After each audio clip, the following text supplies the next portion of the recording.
Hey everybody, it's Jason Blaha here, and it's time for part 2 of the Q&A, so let's go ahead and knock this out. Alright, first question. Is your novice program appropriate for 45-year-olds who haven't lifted in years? I don't know, which one are we talking about? I have 4 different novice programs. The original Ice Cream Fitness Novice 5x5, probably not. I state that program is only for healthy young men with a perfect lifestyle. Right? Healthy young men with a perfect lifestyle. That wouldn't be you. Could you run my 2.0 version? Probably. What would I suggest you need to do first? Work on your basic mobility, build your core up, a little bit of general physical preparedness for a few weeks before I jumped into something like that. Especially starting at 45 years old, if you've gotten completely out of shape and you're restarting from zero as a middle-aged man, yeah, you need to do a little bit of mobility work. You need to do some general physical preparedness, a little bit of ab work, stuff like that, and then you could definitely run the 2.0. You could run the 2.0. Definitely not the original, though. Absolutely not. Only about 50% of the population can even handle the original. So that's out of my 2 most popular novice programs. As far as the others go, I have a couple of others that are toned down quite a bit too. So you'd have to go through my free programs playlist. So when people say your novice program, you got to keep in mind I have 4. I actually have 4. So the 2.0, yes, but again, with the caveat that you would need to do a little bit of GPP. And what do I mean by that? Some farmer's walks, some ab work, some kettlebell swings, stuff like that. Just get into shape a little bit for a few weeks first. Right? I would recommend that you do that. All right, next question.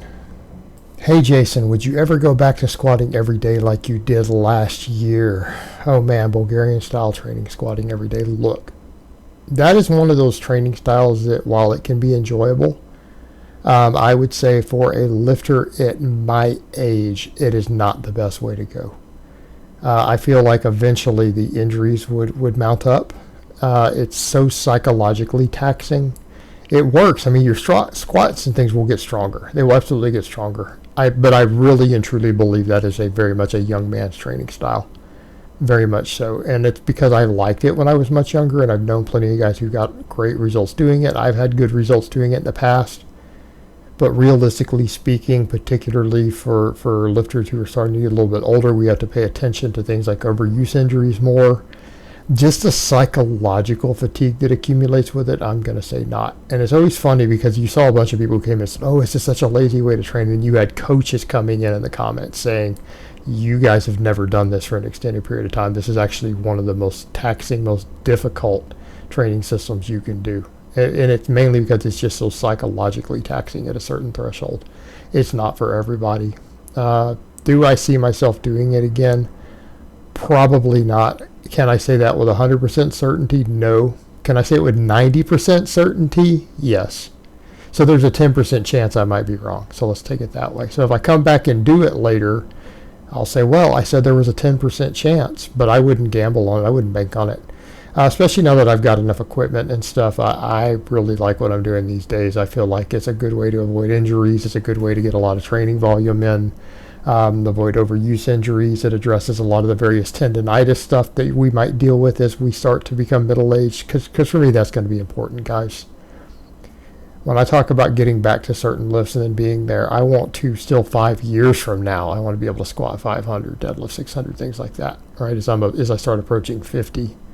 And that sort of system's just not conducive to doing that. And it's not because heavy lifting is a problem. There's just certain training modalities that just become more and more of a problem as you get on in years. And it's one of those systems that you see plenty of people who've done it very successfully, Bulgarian type training, who eventually say at a certain point in life, you can't do that anymore. And I ran it out while it lasted, got my squat up decent, got decently strong. But again, there's just a threshold with it to where I feel like you're going to be more jacked, you're going to be more well-rounded with something that isn't 100% specificity training. I would much rather do stuff like I'm doing now, to where instead of 100% specificity, I'm just getting more and more well-rounded as an athlete, better overall body composition, who just happens to have a bias towards the big 3 for my sport. I'm happier with that approach, and I feel like it's going to be more well-rounded, healthier, fitter, lower injury risk, things like that. And again, you don't get bored as easy because things are changing and rotating often enough. So it is what it is. All right, next question. Is there any benefit to higher/lower calorie days when recomping, averaging out the maintenance, i.e. surplus on training days, deficit on rest days, as opposed to eating your exact maintenance calories every day? I'm going to say generally not. However, there are exceptions to that. There are major exceptions to that. Is it oftentimes just the way things work out? Yeah, sure, because here's the thing. If you eat more on your training days, you're probably eating maintenance every day, right? If you burn 400 more calories on your training days, you're still at maintenance if you have a slight bias.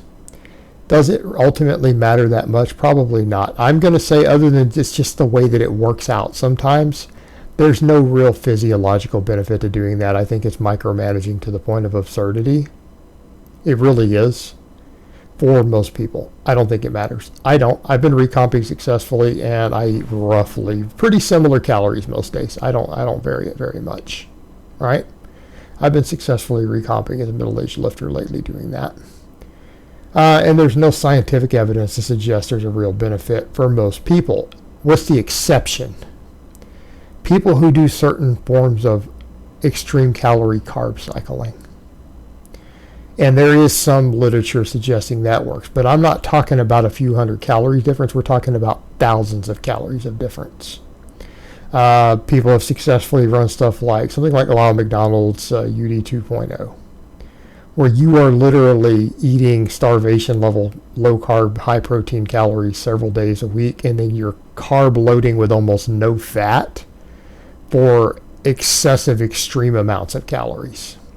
And what do I mean by that? These numbers are wrong. This is just my ballpark estimate. It can be as extreme as running 1,800 calories multiple days in a row when your maintenance is over 3,000, and then a 7,000 calorie carb massive refeed of almost all carbs with almost no fat in your diet.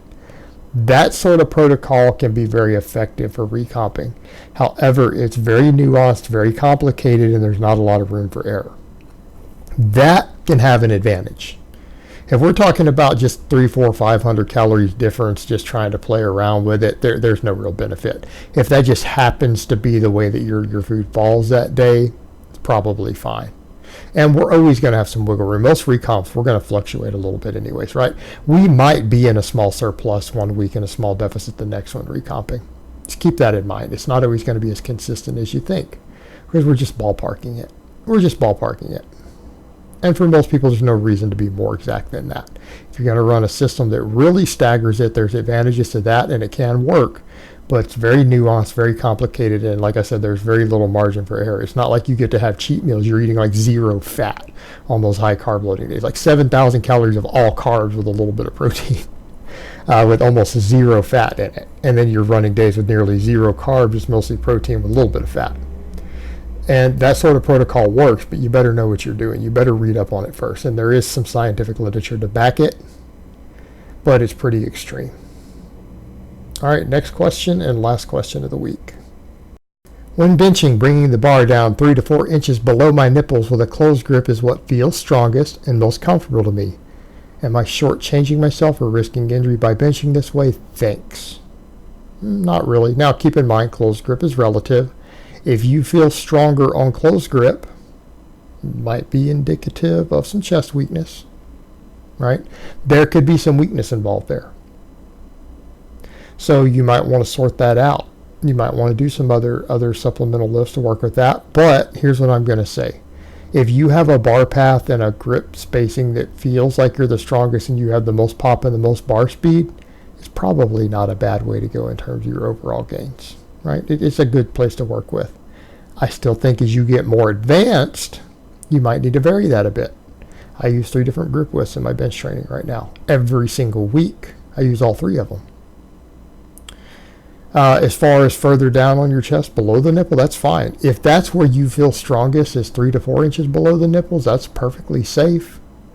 If it's most comfortable, that's perfectly acceptable. In fact, mine's pretty close to that same spot too.